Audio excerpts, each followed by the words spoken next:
buenas tardes, bienvenidos a todos aquellos que nos acompañan hoy desde lo presencial y aquellos del otro lado de la cámara, diríamos, que nos han acompañado prácticamente en estas 11 clases que realmente hemos tenido un impacto muy positivo dentro de lo que es el feedback de cada uno.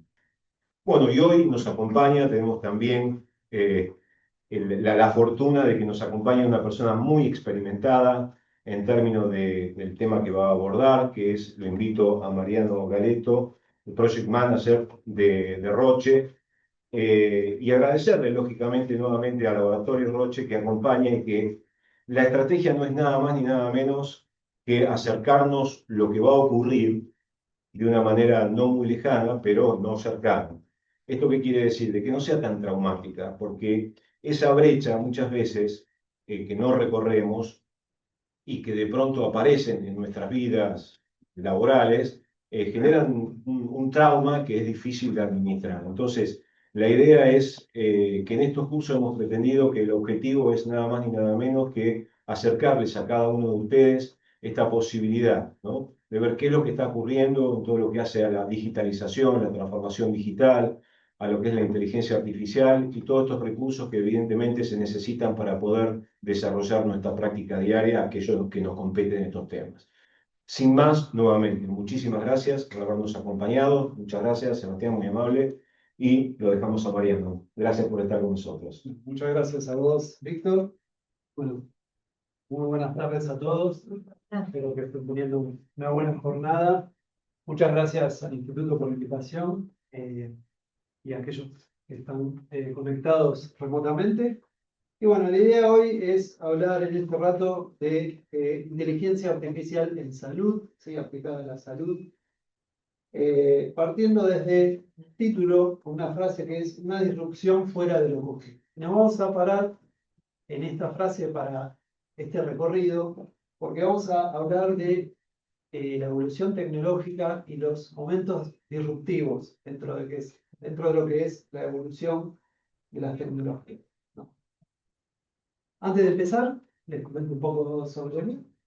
Yo soy licenciado en Ciencias de la Comunicación Social en la UBA. No vengo del palo de la informática, tampoco de la salud, pero sí, siempre tuve mucha curiosidad en lo que son tecnologías, en cómo estas se aplican a distintos ámbitos y me fui desarrollando profesionalmente dentro de la industria farmacéutica, especialmente el Laboratorio Roche, 7 años de experiencia.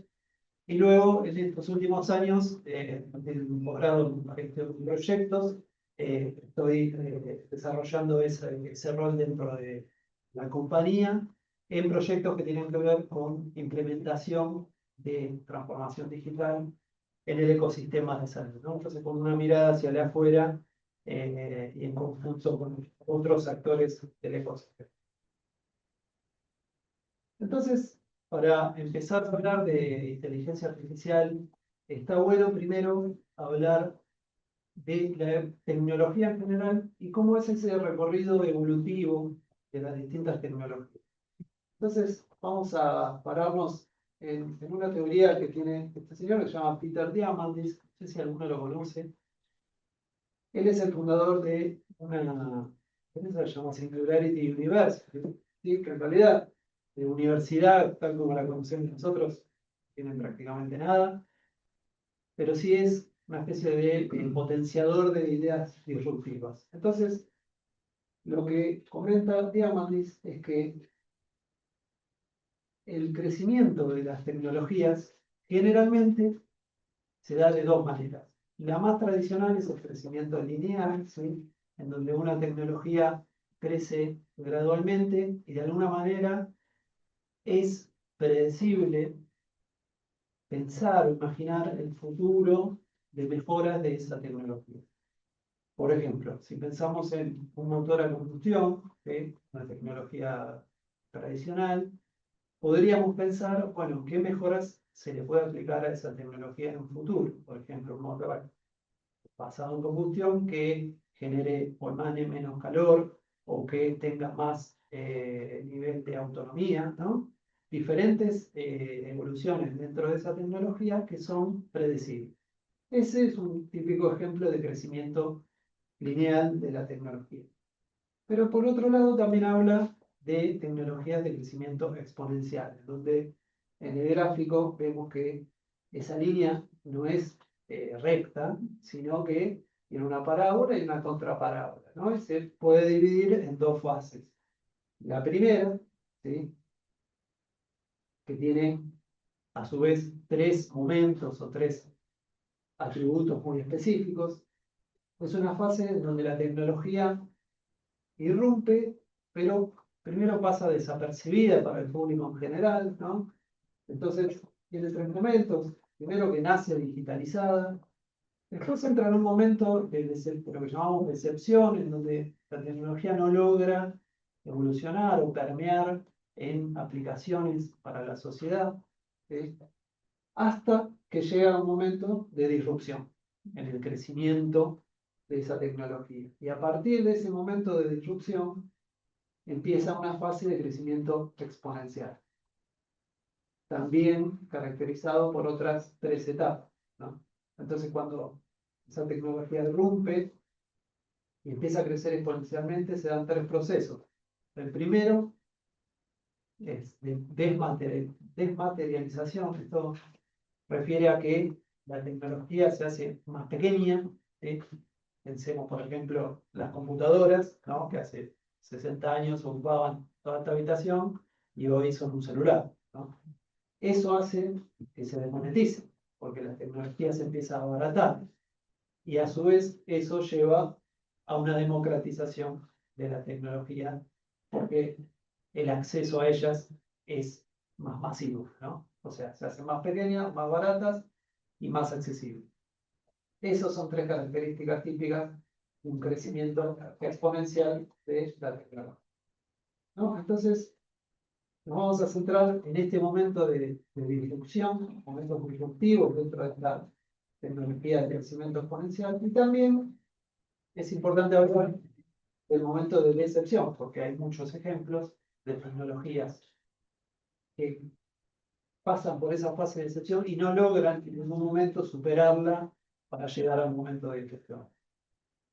Pero, yendo entonces a ese momento de disrupción, nos encontramos con este tipo de situación, ¿no?, que se generan sorpresa, contextos que no tienen sentido, reales, ¿no? Yo menos jugando al PlayStation, el Papa jugando al fútbol con sus compañeros. Entonces, ¿qué pasa? ¿Cómo se explica este tipo de situaciones y contextos en una tecnología exponencial? Y justamente porque estamos en este momento, de la disrupción. Entonces, se dan este tipo de situaciones de impacto o sorpresa, en las que nosotros como usuarios entramos dentro de una situación hasta quizás de confusión, ¿no? Expuestos a ese tipo de situaciones en el crecimiento de la tecnología. Pero esto es común, la tecnología, y se da permanentemente, ¿no? Por ejemplo, cuando Steve Jobs presenta el primer iPhone, bueno, ese es un típico momento disruptivo dentro de una evolución exponencial de la tecnología, ¿no? La presentación del primer, tener la sorpresa primero, luego una familiarización con eso, hasta que uno incorpora esa tecnología en su vida cotidiana. Pero por otra parte, como les comentaba, está esta fase en la etapa cóncava de crecimiento, que es de alguna manera una fase de decepción, ¿no? Y vamos a ver algunos ejemplos. Acá tengo 4 ejemplos. El primero, arriba a la izquierda, es el de Google Glasses. Esta es una tecnología que por el momento no permeó con una aplicación concreta en la sociedad. Por un lado, porque no viene a resolver ningún problema específico y crítico para el usuario, y también porque de alguna manera no logró desmonetizarse. Sigue siendo una tecnología muy costosa y cara, ¿no? Entonces, no puede superar esa fase de exponencialidad de su crecimiento. Por debajo, la realidad aumentada aplicada al quirófano. Esto es algo que se habló en algún momento, que tenía un potencial de aplicación, pero La realidad es que nunca sucedió, no pasa, al menos por ahora, que siguen en una fase cóncava de decepción. Abajo a la derecha, ese reflejo representa el metaverso, ¿sí? Escuchamos hablar muchísimo del concepto metaverso. Nadie sabe bien cómo explicarlo, yo tampoco sabría cómo explicarlo, pero empresas como Facebook invirtieron millones de dólares en el metaverso, cambió su nombre a Meta para hacer más marketing de la movida. La realidad es que no permeó y representa por aumento pérdidas a Facebook. No tiene ganancias. Y por último arriba, los tokens no fungibles, NFT. Esto es una tecnología para intercambio y comercialización de obras de arte, ¿sí? Basada en blockchain. También fue muy publicitada en cierto momento, cuando parecía que iba a romper y tener ese momento de disrupción, pero la realidad es que tampoco perdió.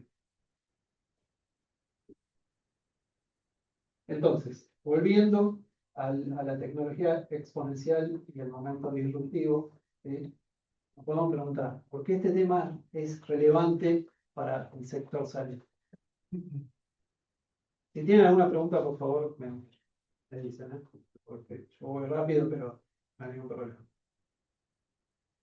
¿Por qué es relevante? Bueno, porque cambió el concepto de calidad de vida, expectativa de vida, la tercera edad, ¿no? Hoy tenemos otro concepto, cómo la tercera edad interactúa con nuevas tecnologías. Sin embargo, al mismo tiempo, la prevalencia de enfermedades crónicas no transmisibles sigue en aumento, tanto en Latinoamérica como en otras regiones. El tema del acceso a la salud sigue siendo un problema crítico, ¿sí? Lugar, código postal, llamémosle, una persona sigue siendo el determinante, condicionante de su acceso a la salud.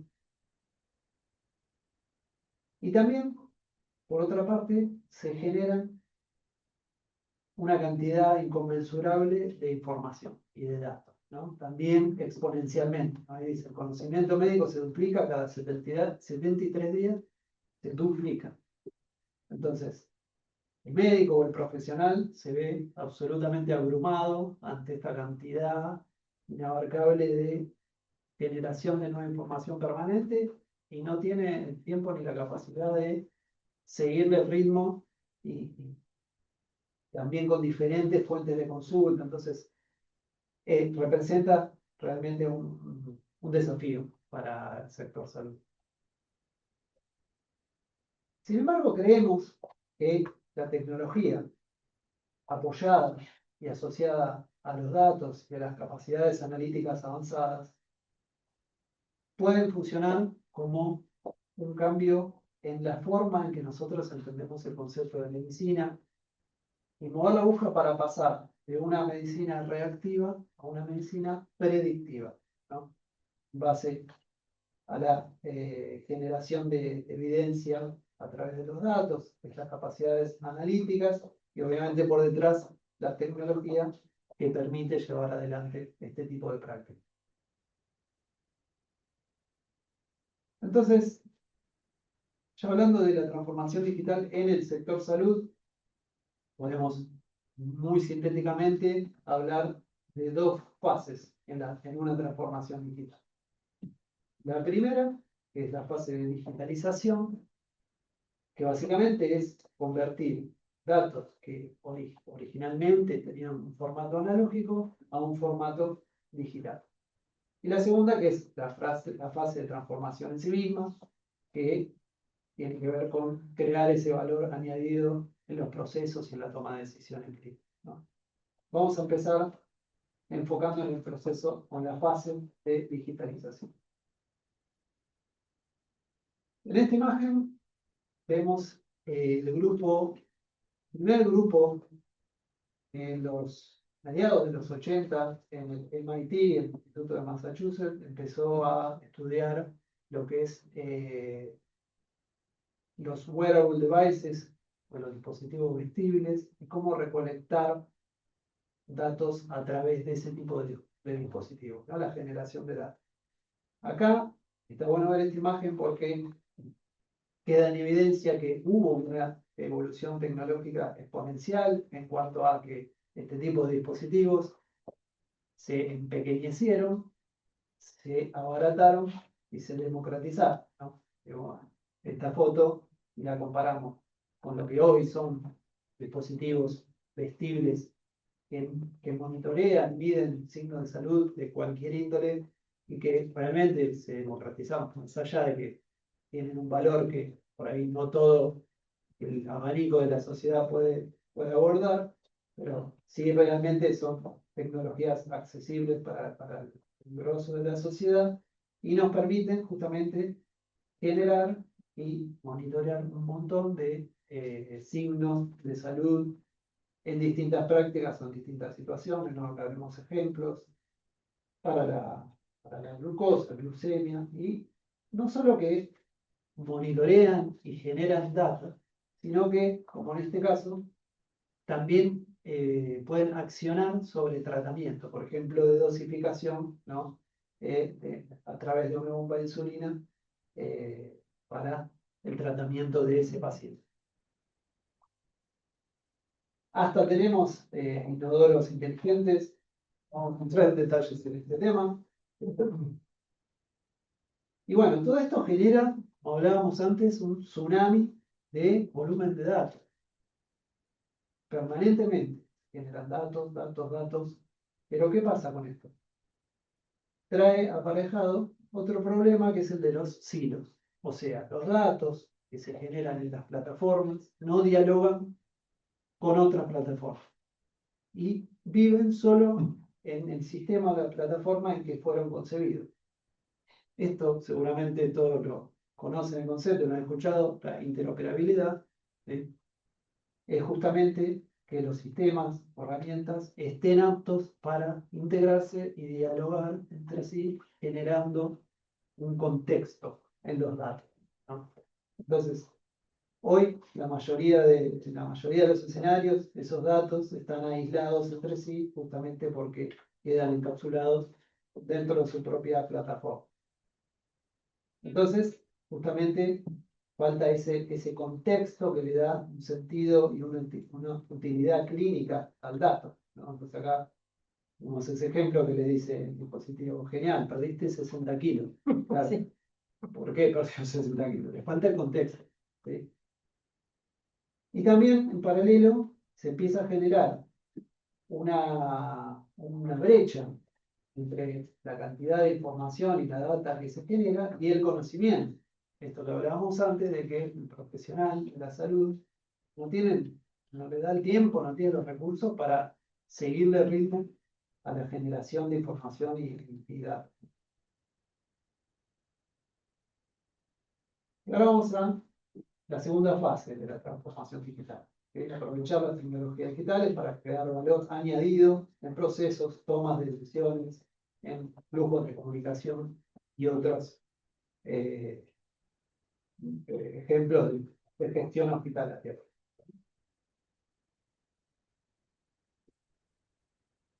Y acá ya, entrando en la transformación digital per se en el sector salud, es un buen momento para tomar como punta de lanza la inteligencia artificial. Entonces, ¿cómo abordamos la inteligencia artificial? Bueno, obviamente podemos empezar por su definición, pero hay varios tipos de abordajes para empezar a reflexionar sobre la inteligencia artificial. Abordajes éticos, religiosos, científicos, informáticos, obviamente. En este caso, nosotros lo vamos a abordar desde un sentido más científico, tomando como base a la teoría de Turing, del matemático, que proponía a través del test de Turing que un interlocutor se expone a una interacción con otros dos interlocutores, ¿sí? De modo ciego, llamémosle, sin saber del otro lado quién está contestando. Del otro lado hay una máquina y otro humano, ¿sí? Entonces, si el interlocutor C no puede discernir quién le está respondiendo de esos dos interlocutores, la máquina y el humano, eso se asume que del otro lado hay inteligencia, independientemente de su naturaleza, ¿sí? Si es una máquina o un humano. Este es un modelo muy simple, pero muy descriptivo de lo que podemos denominar como inteligencia artificial. Y la inteligencia artificial es un concepto muy amplio, ¿sí? Entonces, podemos dividirlo en tres estratos dependiendo del nivel de sofisticación, ¿sí? Por arriba está lo que se llama la superinteligencia artificial. Para conceptualizar esto podemos utilizar ejemplos de películas, por ejemplo, El hombre bicentenario, esa película de fines de los 90, o Her, la película en donde el protagonista tiene una relación y un vínculo hasta sentimental con ese algoritmo. ¿Sí? Son tipos de inteligencia que van más allá de lo humano. ¿Sí? Un segundo estrato, lo que se conoce como inteligencia artificial general. ¿Sí? También otro ejemplo a través de películas es Odisea del Espacio, ¿sí? Donde está este computador, se llama HAL, que tienen unas similitudes y similaridades de inteligencia muy similar a una inteligencia humana. Sin embargo, nosotros hoy estamos acá, en la inteligencia artificial estrecha. ¿Sí? ¿Por qué?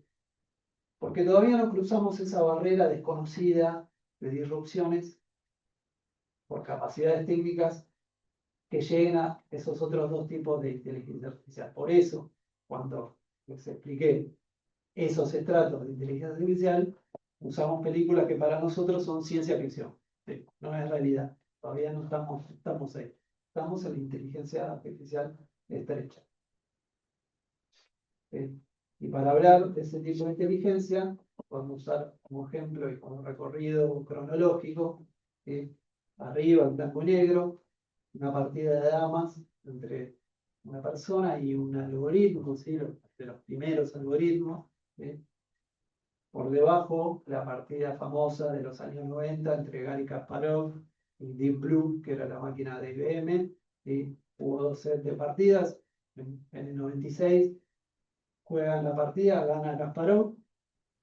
IBM se lleva la tarea para lograr, reformula el algoritmo, vuelven a hacer una partida el año siguiente y gana Deep Blue. Y a partir de ese momento, ningún humano le pudo ganar a una máquina cuando la ajedrez. El tercer ejemplo es bueno, este programa de tele de Estados Unidos, se llama Jeopardy, donde en el medio está Watson, también de IBM, que es una inteligencia de Machine Learning, en donde bueno, participa, ¿no? Con los humanos de este juego de preguntas y respuestas. Y por último, el ejemplo de AlphaGo. Este es una empresa también que, similar a lo que fue el Deep Blue de IBM, bueno, desarrolla un algoritmo para jugar este juego de tablero, ¿no? Que se llama Go, que se juega mucho en China y en países orientales.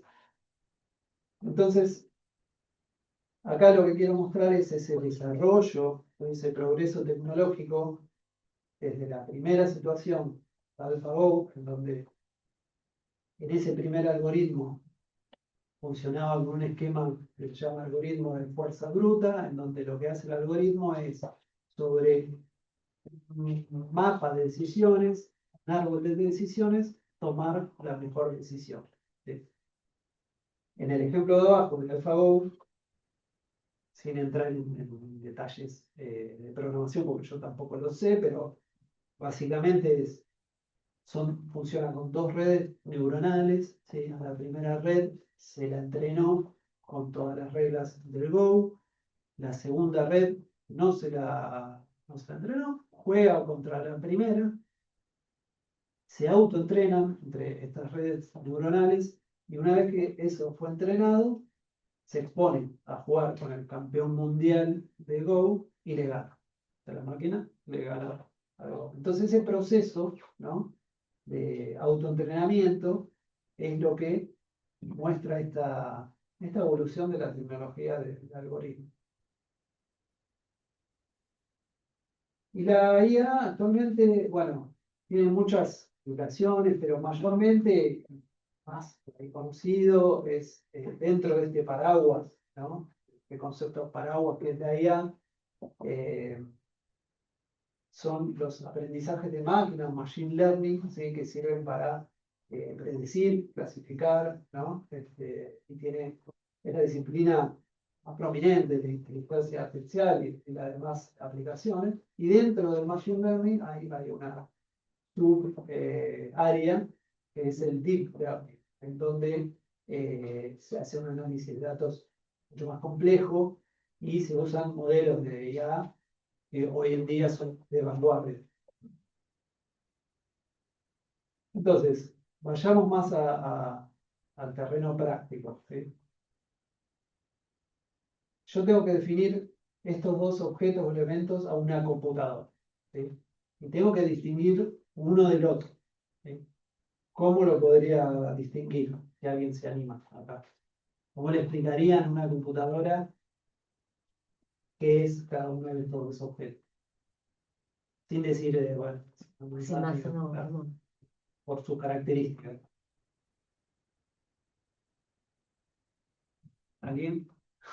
Es programar en realidad. Básicamente es la tarea de un programador. Exacto. Bueno. Pero acá, en términos más Por color, mundanos, por se podría forma. decir, bueno, hay un elemento rojo y uno amarillo.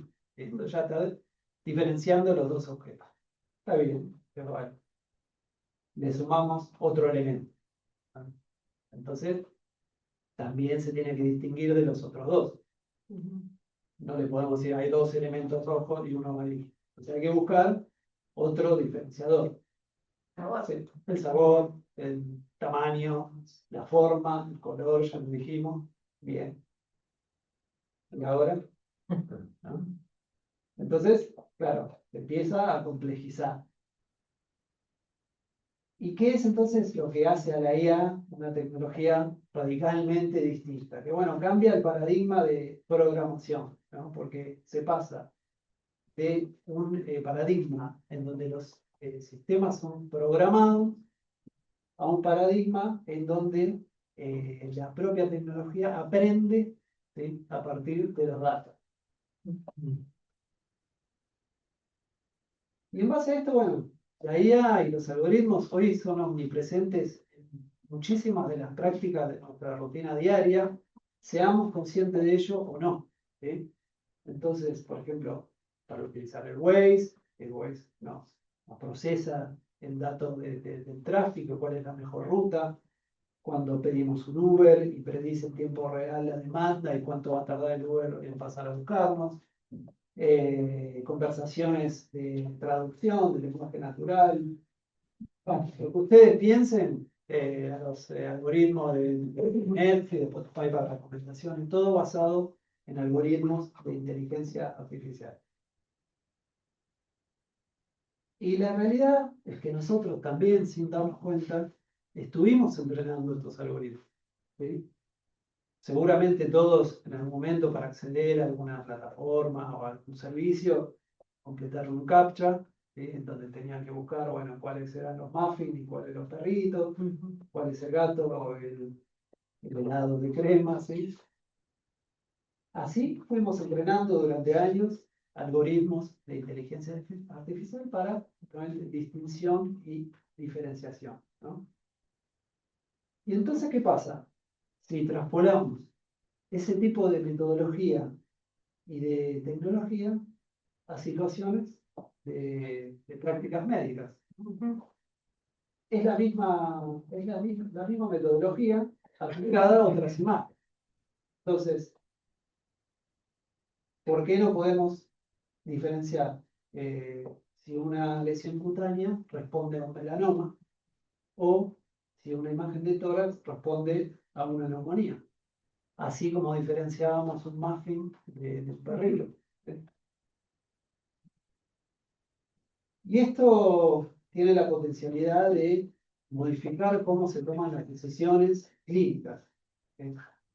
Entonces, claro, estaríamos pasando de un modelo jerárquico, el profesional de la salud tiene la potestad y el monopolio de esa toma de decisiones, través de su conocimiento, a un modelo más colaborativo, bottom-up, con patrones colectivos, donde el paciente está en el centro del proceso y distintas fuentes aportan a esa toma de decisión clínica.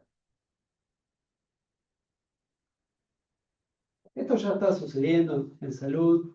De hecho, en la industria farmacéutica, la IA se aplica para descubrimiento de moléculas, la investigación clínica, reclutamiento de pacientes, la adherencia y otras tantas aplicaciones. Y de hecho, hay una consultora global que se llama CB Insights, que genera este reporte cada 2 años, este es el de 2023, ahora este año va a generar uno nuevo, que lo que mide es, bueno, dentro de la farma, cómo están posicionadas respecto a el grado de adopción que tienen para adoptar modelos y metodologías de IA en sus procesos. Entonces lo categorizan en 3 ejes, que es talento, ejecución e innovación. Bueno, seguimos. Y empecemos a ver entonces las aplicaciones de la IA en el sector salud, en el ámbito de la salud. Por ejemplo, en el diseño de nuevas moléculas. Esta es una publicación que se presentó en ESMO, curso de oncología, y lo que habla es de que se trabajaron 2 algoritmos, ¿no?, que generan nuevas moléculas a través de algoritmos basados en inteligencia artificial en oncología. En relación al screening de cáncer de mama, bueno, acá lo que también otra publicación que presenta resultados en donde demuestra que la detección de tumores en la mama es superior incluso a la de un especialista, ¿no? Entonces, esto redunda en que el paciente pueda tener acceso más temprano al tratamiento. Detecta 20% más de cáncer. En enfermedades del sueño también se aplican muchos tipos de soluciones basadas en inteligencia artificial. Acá lo relevante, uno de estos dispositivos fue aprobado por la FDA, entonces esto como dispositivo médico, y esto genera realmente un precedente muy importante en lo que tiene que ver la aplicación de soluciones 100% basadas en algoritmos con aprobación de la entidad regulatoria, en este caso la FDA.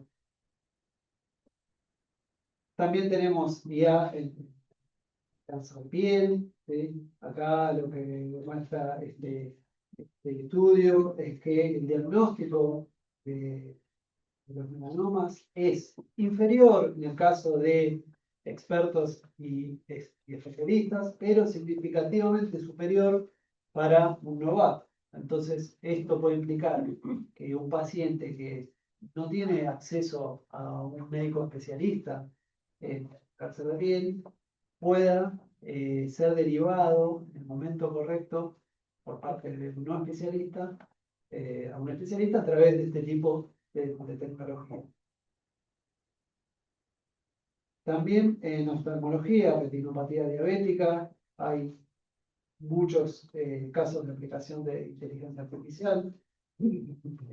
Y acá lo que se muestra es que estos algoritmos performan en el mismo nivel también que un retinólogo o que un oftalmólogo especialista, ¿no? Pero también hay algunas lecciones aprendidas. Bueno, acá hay algunas estadistas. Principalmente me voy a basar en la primera, que habla de que, bueno, el mito es que cuanto más datos, ¿no?, cuanto mayor redundancia en datos, siempre va a ser mejor. Y la verdad es que no es así, sino que la calidad del dato es tan o más importante aún que la cantidad de esos datos a medida que la inteligencia artificial avanza. Por otra parte, también se hablaba de que cuando una inteligencia artificial se implementa, ¿sí?, en una práctica hospitalaria, una práctica profesional, va a funcionar bien La realidad es que hay que pensar a estas integraciones dentro de lo que es el flujo de trabajo de un hospital o de un médico para lograr esa adopción, ¿sí? La adopción correcta en esos flujos, ¿no? No pueden estar tan aisladas unas de otras. ¿Sí? Y también, bueno, que ya con el lanzamiento o la implementación de una de estas tecnologías se asegura el éxito. Tampoco es tan así, hay que trabajar en la gestión del cambio, ¿sí? Hay que trabajar en la iteración de una primera implementación para ir mejorando ese proceso, ¿no? De mejora continua que se llama a través de el feedback de lo que son tanto profesionales como pacientes. Y por otro lado, bueno, hay una tendencia general que en donde vemos que empresas monstruos de la tecnología, bueno, empiezan a ver en el sector de la salud un negocio tecnológico, ¿no? Entonces, vemos nuevos actores, nuevos jugadores dentro del sector salud, como Google, Oracle, Microsoft, Salesforce, son gigantes de tecnología que empiezan a apostar, invertir en el sector salud a través de innovaciones tecnológicas. Pero bueno, volvamos un poco a la rutina diaria y a nuestra vida diaria, ¿no? ChatGPT. Hoy todos lo conocemos. Quizás si yo hacía esta pregunta hace un año atrás, solo un año atrás, probablemente algunos me hubieran contestado que no habían usado ChatGPT. Creo que hoy todos de alguna manera u otra lo usaron, aunque sea para probar de qué se trata. Hay distintos usos, ¿no? A ver, estamos de acuerdo, todos usamos ChatGPT. Bueno, ¿para qué? ¿Para qué lo usamos? Está el que usa para mejorar su productividad laboral, hasta quienes lo usan de psicólogo. Entonces, realmente tiene muchas aplicaciones. Pero esto hace 1 o 2 años atrás, ¿qué generó? Bueno, la primera vez que lo vimos fue sorpresa total ante esa nueva tecnología justamente disruptiva, ¿sí? Volviendo a lo que hablamos en el inicio de la charla, genera sorpresa, genera cierta confusión también, ¿sí? Acomodarse a esto nuevo hasta que uno lo va incorporando y luego se naturaliza, como es hoy. Nadie se va a sorprender si el ChatGPT le responde algo que es totalmente correcto y bueno, ya lo damos por sentado, ¿sí? Hace un año atrás nos sorprendíamos de que le hacíamos una pregunta, contestaba con una naturalidad, ¿no? Entonces, bueno, justamente es por eso, ¿no? Ese momento en que la tecnología llega a un estado de disrupción y empieza un crecimiento exponencial. Esto pasó con la IA generativa, que es como ejemplo ChatGPT. Pero, ¿qué pasa? Este momento de confusión trae aparejado también desafíos importantes que tienen que ver con que la tecnología corre por delante de la regulación. Como dice acá, no se puede regular lo que no existe. Y cuando aparece, se plantean desafíos y debates sobre esas nuevas tecnologías, ¿sí?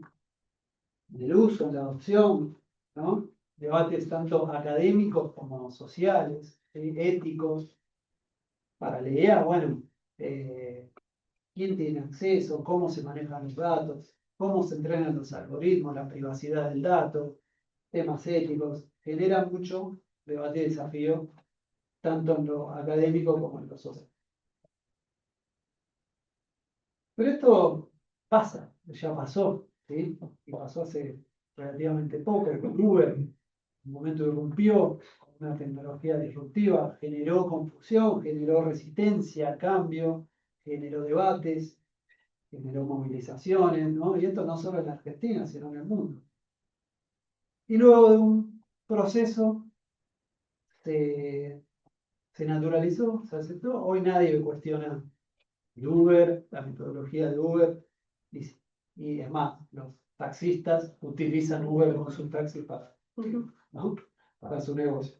Entonces, es parte de estas emergencias de tecnologías disruptivas hasta que se acomodan. Muchas veces, acá volviendo por ahí no es el caso de Uber específico, pero hay tecnologías que generan expectativas que están muy infladas, ¿sí? Y que no logran desarrollarse. Y ahí es, acá, ¿no? Esas expectativas sobredimensionadas. Bueno, esta línea de crecimiento exponencial se encarga como de acomodar, ¿sí? Y dice, bueno, ¿hasta dónde da esta tecnología? Bueno, se va acomodando. ¿Qué es lo que pasó con la IA generativa? ¿Sí? Luego, volviendo al ámbito de la salud, bueno, la salud es un ámbito muy delicado, ¿sí? No es un juego. Entonces, dentro de esos debates y desafíos, tanto como actores del sistema de salud como sociedad en general, le tenemos que pedir a la IA ciertos requisitos de base, como mínimo, ¿sí? La privacidad del dato, ¿sí? El sistema debe garantizar esa privacidad de los datos sensibles y cumplir con las regulaciones de protección de datos vigentes, ¿sí? Que los usuarios, pacientes, en este caso, tengan el control de esa información y el acceso a esa información. Por otro lado, la transparencia, ¿sí? Los sistemas deben ser transparentes en el sentido que no pueden ser una caja negra en cómo llegan a una decisión o a un diagnóstico, ¿sí? El médico necesita entender cuál es ese proceso por detrás de la tecnología. A eso se refiere la transparencia, asociado con la interpretabilidad, ¿sí? Debe ser posible explicar las decisiones tomadas por el sistema de manera comprensible para usuarios y profesionales. Por otro lado, la equidad, ¿sí? En el entrenamiento de algoritmos no puede haber sesgos, hay que evitar sesgos y discriminación, ¿sí? Por tanto, todo sistema debe ser justo y equitativo. Considerar diferentes perspectivas y grupos.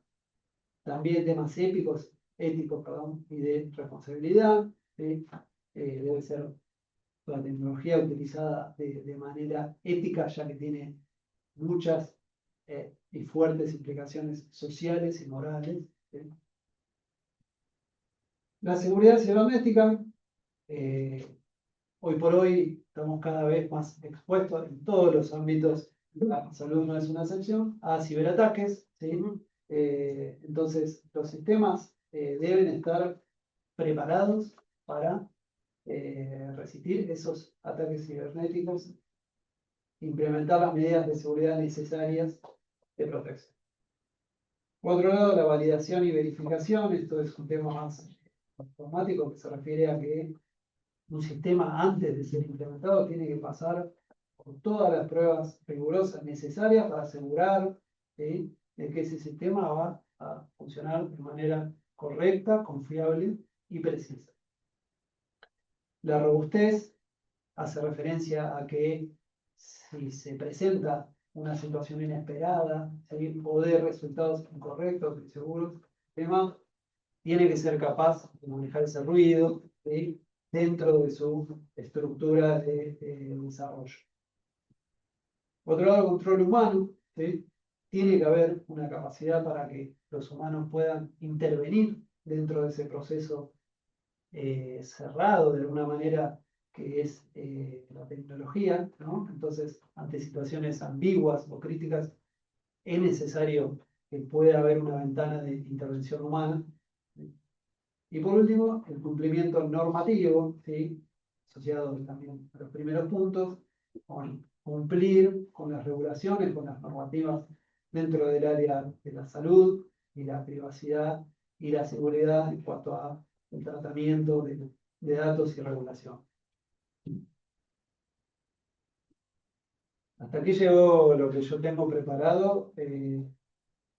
Los invito a que sigan reflexionando sobre este tipo de tecnologías, explorando, conociendo, abriendo debates, participando de este tipo de espacios que están muy buenos, la verdad, para poder entre todos fomentar a que la salud y el sector salud sea permeable dentro de las posibilidades que todos conocemos, ¿no? Que también dependen muchísimo de recursos, de voluntades, ¿sí? Pero que haya un cambio de mindset o mentalidad, ¿sí? Los actores del sistema de salud, para que algo de esto que vimos nos suene un poquito más real en nuestra realidad local, valga la redundancia. Así que bueno, muchísimas gracias y quedo abierto a las preguntas que puedan tener.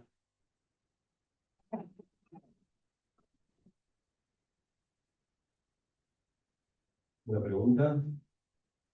Ahí. Vale. Yo lo que quería, Mariano, esto que estábamos hablando en el curso, o sea, en el intermedio, en el receso, Sí. todo es de una manera espontánea, toda la disrupción está apareciendo, diríamos, sorprendiéndonos, aunque sabemos que existe, nos sorprende. No creo tampoco te pido la respuesta, pero digo como para que todos pensemos de manera estratégica cuál sería la evolución, cuál sería el rol del individuo de cara a esta transformación, porque yo lo único que escucho generalmente es, bueno, esta carrera se termina, esta profesión se termina, algunas se transforman, y yo veo, tratando de ser optimista, que, bueno, evidentemente puede haber una posibilidad para aquellos que están en la programación y demás, pero no todos, hoy por hoy, tienen los perfiles para enfrentar esos desafíos. Yo creo que evidentemente nos allana muchísimo el camino en salud, por supuesto, porque uno de los temas que siempre eh, tratamos de abordar con efectividad y que está pasando en muchas partes es esto de la autoprotección, el autocuidado del paciente y todas estas herramientas que nos permiten y nos dan la posibilidad de ir no solamente viviendo más, sino teniendo una mejor calidad de vida. Entonces, un poco el desafío es decir, bueno, esto está ocurriendo, ¿qué es lo que va a pasar?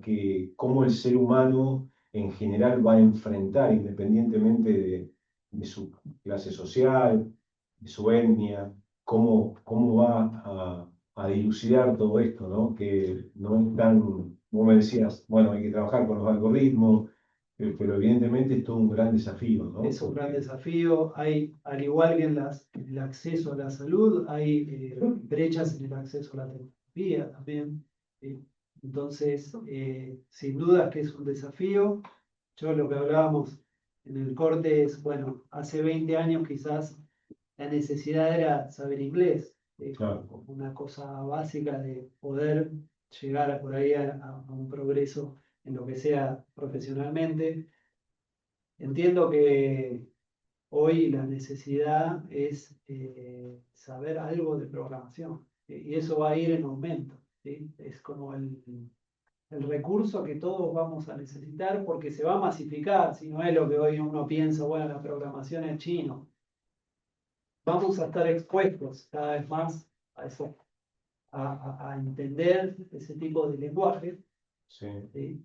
Entonces, muchos trabajos que quizás hoy ni siquiera sabemos cuáles son, van a requerir de ese tipo de recursos, ¿no? De saber de programación, incluso interactuando con tecnologías de IA a través de los prompts o las solicitudes, ¿no? No es lo mismo preguntar una cosa genérica, aunque ser específico para obtener el tipo de respuesta que uno busca. Entonces, ahí, por ejemplo, en ese ámbito ya se está generando cierto perfil laboral. Gente que es más hábil haciendo esos prompts para interactuar con la inteligencia artificial. Bien. Y surgen ese tipo de cuestiones laborales que hasta hoy no existían. ¿Tienes idea si en universidades, en las carreras de medicina, ya están contemplando esta evolución para adaptar las carreras del tipo que por ahí, si vos ya ves que la inteligencia artificial está siendo más efectiva en lo que sería el diagnóstico por imágenes, quizás no sacar tantas matrículas para diagnóstico por imágenes y enfocarse más en médicos clínicos que tienen más que ver con comunicación y contacto con el paciente, que eso me parece que mínimamente está lejos todavía de que la inteligencia artificial te reemplace, digamos, un cara a cara. Sí, sí, sí. Mirá, no sé a nivel académico universitario, pero sí, por ejemplo, el hospital italiano tiene el grado de informática en salud, ¿sí? otros hospitales también lo están haciendo y ese es un perfil también que es cada vez más valorado y solicitado, ¿no? El médico que entiende justamente esto que decíamos, bueno, la transparencia de los sistemas y la interpretabilidad. Y bueno, un médico que tiene noción de informática en salud lo va a poder interpretar por ahí más fácilmente que un médico que no lo tiene. Pero todavía no son en grado, ¿no? En los grados, en la formación de grado, grado todavía. No te lo puedo decir Estamos así con seguridad, pero entiendo que no. Aún no. Son posgrados, claro. Mariano, ustedes, ustedes puedan comentar al respecto, ¿cómo están de alguna manera apalancando, contribuyendo, asesorando a diferentes sistemas de salud en esto? ¿Cómo acompañan este proceso? Sí. Bueno, específicamente en Roche, en la compañía, se creó lo que es una vertical, un departamento que es de salud digital, ¿sí? Que tiene como foco lo que internamente, y perdón si acá, no, pero bueno, Seba me va a entender, pero el concepto por ahí medio interno, con el modelado del ecosistema, ¿no? Entonces, a través de implementación de proyectos en salud digital colaborativos, ¿sí? Y de colaboración con instituciones, ya sean hospitales, ministerios, programas provinciales, buscar esa transformación digital de la que hablábamos, ¿sí? Quizás empezando por la primera fase, que es la digitalización. Entonces, esto que antes comentábamos, el programa oncológico de Mendoza, que todavía en muchos de sus procesos se manejaban en papel, ¿sí? Entonces, bueno, el primer paso ahí es la digitalización. Y sobre eso se empieza a agregar valor en transformación digital. Pero no se puede saltear, digamos, etapas o quemar etapas. Entonces, primero hay que crear un proceso de digitalización. Y ahí, bueno, apuntamos desde este equipo de trabajo a trabajar con distintos actores, ¿sí? Y fomentar ese tipo de implementaciones y de prácticas en el ecosistema de salud. ¿Sí? Perfecto. Y esto lo venimos haciendo hace aproximadamente unos 3 años, ¿sí? También obviamente con otros perfiles dentro de la compañía también, no es solo el equipo de salud digital, necesitamos de la gente de acceso, de la gente que está en relación con los hospitales y demás. Bueno, se conforma todo un equipo de trabajo interdisciplinario para lograr la implementación de esos proyectos. Obviamente están todas las barreras que vos te puedas imaginar a nivel de compliance, legal, informático, contractual y demás, pero bueno, vamos en ese camino. El proceso, aprendizaje. Muy bien. Bueno, muchísimas gracias por la participación de cada uno de ustedes y esto va a continuar porque evidentemente vamos a ver cómo, perdón, no quise ser tampoco negativo en mi comentario acerca de qué va a pasar, pero yo creo que es un desafío para cada uno, imaginarse, ¿no? Esto de imaginarse cómo podemos aportar valor, porque en este caso el instituto apoya muchísimo a todas las empresas de salud o a aquellos que participan de alguna manera con la responsabilidad social empresarial, ya sea desde la parte pública como de la parte privada. No hay un límite que digamos, bueno, más prioridad o ponderación a la parte privada que no, porque hay sectores públicos, como mencionaba, un ministerio provincial que está preocupado por estos cambios. Creo que el aporte que puede cada uno dar y el valor que puede agregar a donde trabaja va mucho más allá de pensar qué me va a pasar mañana, sino cómo puedo realmente interactuar con mis pares, con mis superiores y con mi equipo en general, que hoy se trabaja muchísimo, no desde un verticalismo, sino desde una transversalidad donde lo mejor que tengo aliado es mi compañero. O sea, la heterogeneidad del grupo es lo que hace que se crezca. Así que bueno, yo les agradezco muchísimo la participación a ustedes, a cada uno de ustedes. Así que bueno, muchísimas gracias y deseándoles que pasen un gran fin de semana. Gracias.